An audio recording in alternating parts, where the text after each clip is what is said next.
Luchando contra la inmoralidad sexual, de Paul Washer.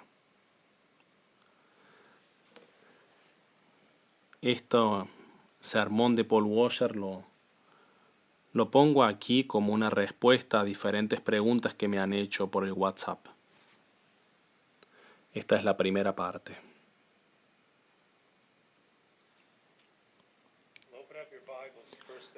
Abran sus Biblias en Primera de Tesalonicenses.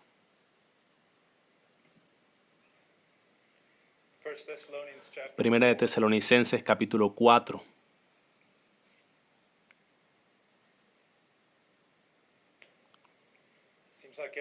Parece que cada vez que predico, o bien estáis más alejados de mí, o yo estoy más alejado de vosotros. No sé qué es lo que es. Miremos el capítulo 4, versículo 3. Pues la voluntad de Dios es vuestra santificación, que os apartéis de fornicación. Oremos al Señor. Padre, gracias por tu palabra, por sus grandes motivaciones y sus grandes advertencias. Y te oro, Dios, que pongas sobre nosotros, que nos hagas solemnes, serios ante este texto. Que pongas dentro de nosotros temor al pecado, amor por ti, un deseo por la verdadera piedad, para ser como Cristo. Y Señor, toma el texto que vamos a leer esta noche y ilumina los corazones de tu pueblo, sus mentes, para que puedan ver, Señor, la belleza de la pureza y la naturaleza grotesca del pecado. Para que podamos caminar, Señor, como Pablo dice aquí, de forma que sea agradable a ti. Señor, ayúdanos con tu Espíritu en poder y guía, ilumina nuestras mentes para entender. Haz la obra en nosotros, Señor, en el nombre de Jesús. Amén. En los últimos sermones hemos estado hablando del capítulo 4, del 1 al 8, y no hemos avanzado mucho. Hemos hablado de varias cosas. En el versículo 1 acerca de Pablo exhortándonos y suplicándonos que vivamos de forma que sea agradable a Dios. Y esa es nuestra gran tarea y el objetivo final de la santificación. Es que tú y yo agrademos a Dios en todo lo que pensamos, en todo lo que decimos, en todo lo que hacemos. Que todo se someta a su voluntad. También aprendimos que hemos de ser excelentes, que nunca tenemos que ver nuestro lugar en el cristianismo como un derecho, sino que hemos de continuar en ser más excelentes, a querer hacer más, a querer ser mejores, a esforzarnos a ser más como Cristo. Y explicamos que eso nunca debería producir en nuestros corazones la idea de que no damos la talla. ¿Por qué?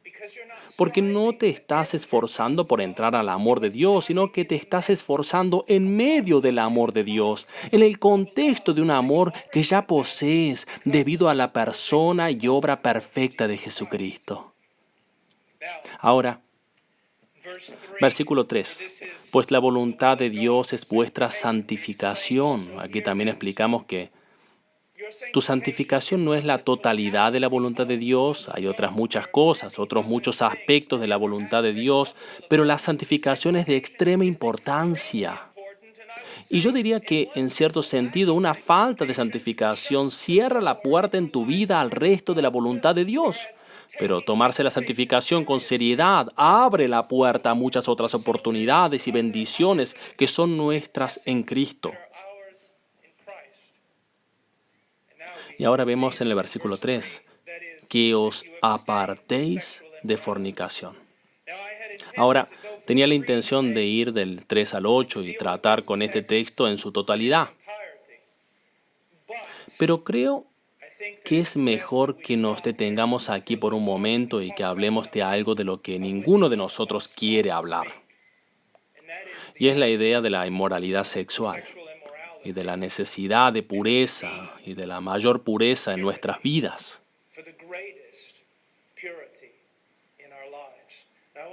Quiero decir unas cuantas cosas aquí. Primero que todo, en este texto, capítulo 4, versículo 1 al 12, vemos esto, vemos la santificación puesta ante nosotros como algo que es absolutamente necesario en nuestras vidas. Y luego vemos dos expresiones de la santificación. Una es abstenerse de inmoralidad sexual, o, para decirlo con una luz positiva, pureza sexual. Y la otra es el amor. Estas dos cosas son dos de las manifestaciones más grandes de que de verdad estás creciendo en Cristo. Y no tener estas cosas es una de las demostraciones más grandes de que eres como un nuevo converso, en el mejor de los casos. De que no has alcanzado el lugar que deberías alcanzar. Si hay una falta de amor o impureza sexual en tu vida. Algunas personas verán esto y dirán, impureza sexual, amor, ¿por qué estas dos cosas? Bueno, no solo es porque estas dos cosas sean grandes expresiones, sino porque hay un sentido muy real en que estas dos cosas van unidas. El amor, el verdadero amor por Dios, el verdadero amor por otros, lleva a la pureza sexual.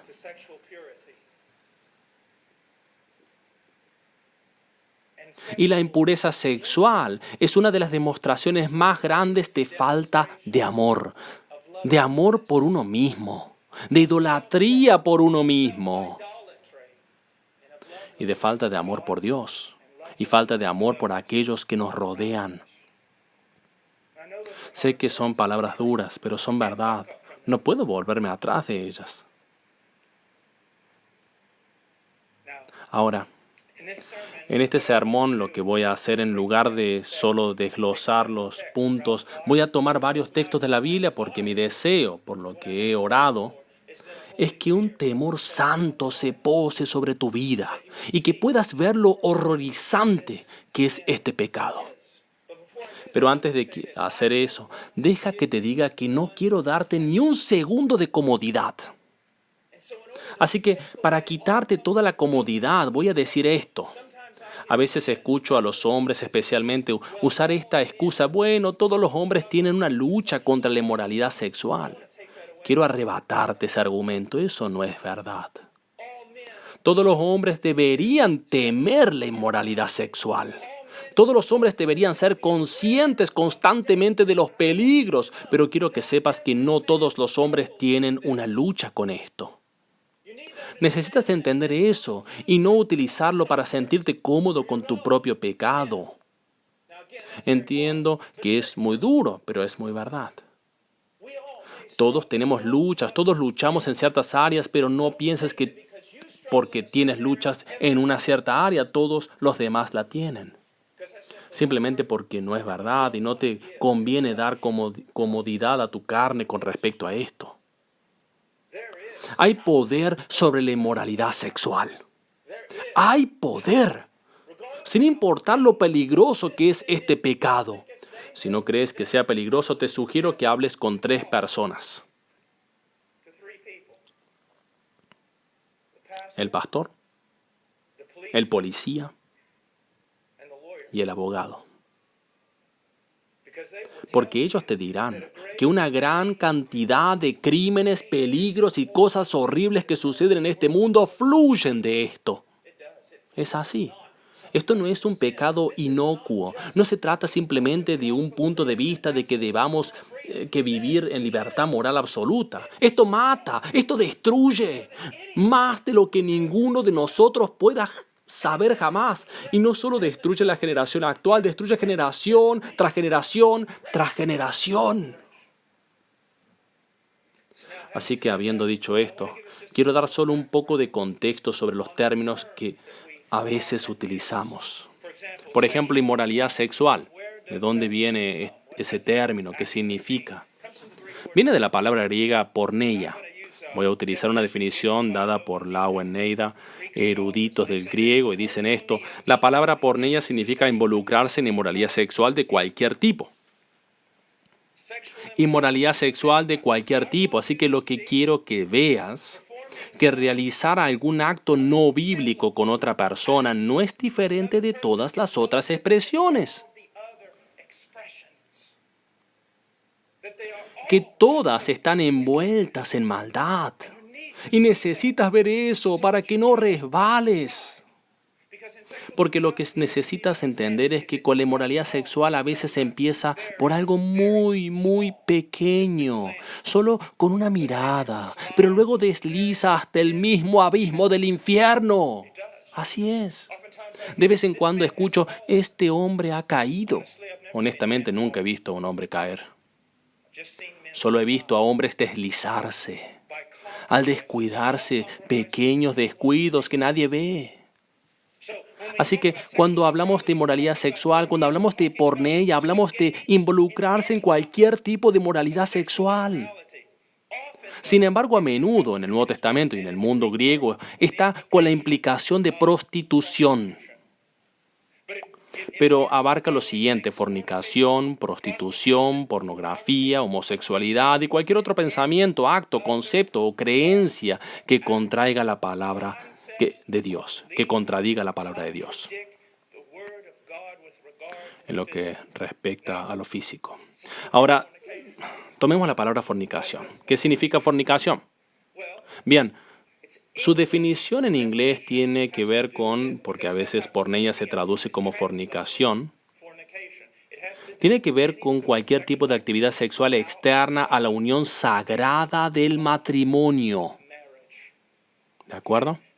Ahora, la palabra fornicación de hecho viene del latín fornix y puedes decir qué significa eso.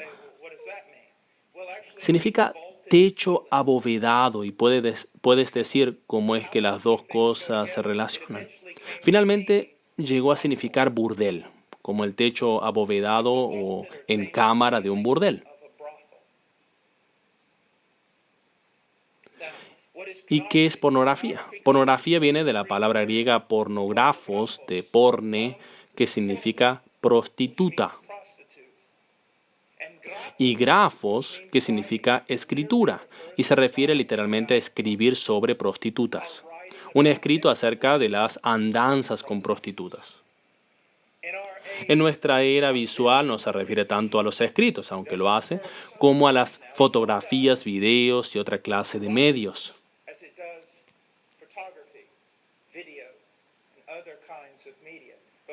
Pero antes de continuar, deja que te diga algo. Una gran mayoría de novelas que la gente lee, que lee incluso la así llamada gente de iglesia, se podría calificar adecuadamente como pornografía. Así que solo porque no haya imágenes, eso no significa que no estés en pecado. Muy importante. Ahora, lo que quiero hacer ahora es ir a través de varios textos de la Biblia y hacer breves comentarios, ya que la mayoría de estos textos hablan por sí mismos. Y mi esperanza es que el Espíritu Santo haga lo que ningún hombre puede hacer, es decir, poner temor sobre tu corazón, un gran temor por estas cosas. Primero, Hechos 15, versículo 19 al 20, que habla del concilio de Jerusalén. ¿Qué sucedió allí? Los gentiles se habían convertido, muchos de los judaizantes estaban saliendo y tratando de convertirlos en judíos, ponerlos bajo la ley, exigiendo la circuncisión. Pero entonces los apóstoles, los líderes y los ancianos se reunieron en Jerusalén y tomaron algunas decisiones. ¿Cuál es la decisión? Ellos condenan la inmoralidad sexual junto con otras dos cosas: la idolatría y el consumo de sangre. Ahora quiero que pienses en eso por un momento antes de que leamos el texto. Porque a veces ayuda a tener una imagen visual. Estas tres cosas se ponen al lado las unas de las otras, para que podamos decir de alguna manera que al menos en algún grado son iguales. ¿Te inclinarías frente a un ídolo de Baal?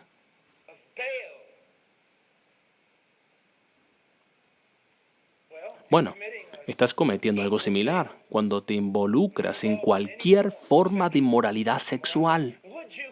¿Consumirías sangre como un pagano? Bueno, estás a la par con este tipo de cosas cuando estás implicado en inmoralidad sexual. Dice de los versículos 19 al 20, por lo cual yo juzgo que no se inquiete a los gentiles que se convierten a Dios, sino que se les escriba que se aparten de las contaminaciones de los ídolos, de fornicación, de ahogado y de sangre. Siempre me ha maravillado de lo ligero que parece el Concilio de Jerusalén.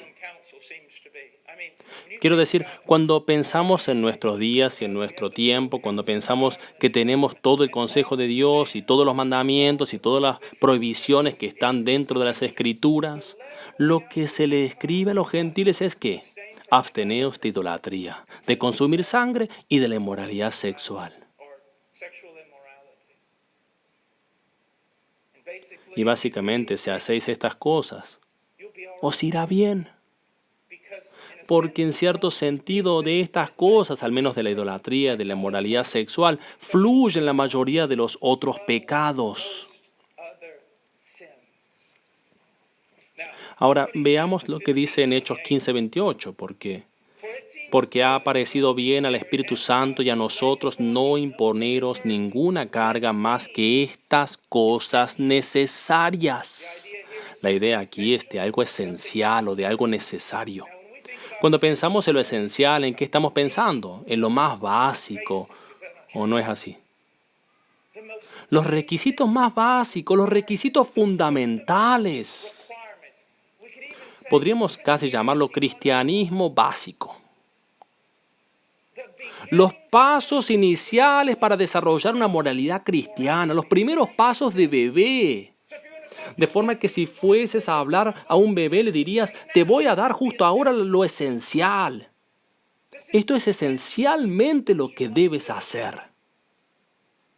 Que os abstengáis de los sacrificios a ídolos, de sangre, de ahogado y de fornicación, de las cuales cosas si os guardareis. Y aquí vemos que los apóstoles pensaban que era posible. Es posible. Es más que posible, es probable. Es ordenado, es requerido. Dice, de las cuales cosas si os guardareis, bien haréis. Pasadlo bien. Y si no os abstenéis de estas cosas, si no lográis liberaros de estas cosas, no haréis bien, simplemente no lo haréis. Ahora quiero hacer un punto aquí que creo que es muy, muy importante. Bueno, ahora aquí paramos. Seguimos la próxima vez. Lo subiré cuando tenga tiempo. Continuaré con la traducción.